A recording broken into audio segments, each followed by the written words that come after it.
নমস্কাৰ।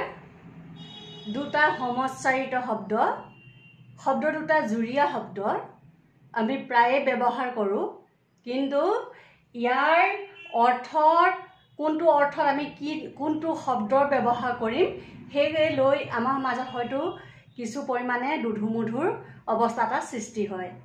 সেই শব্দৰ কেইটা হৈছে ইকান সিকান, ইকান সিকান।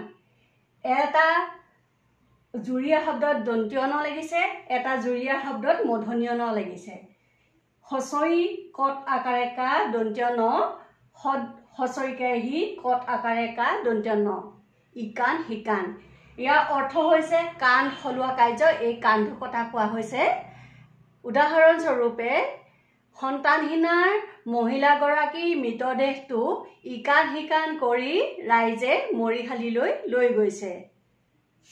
আনহাতে হচই কট আকাৰে কা মূৰ্ধন্য ন, দন্ত্য হচইকে হি কট আকাৰে কা মূৰ্ধন্য ন।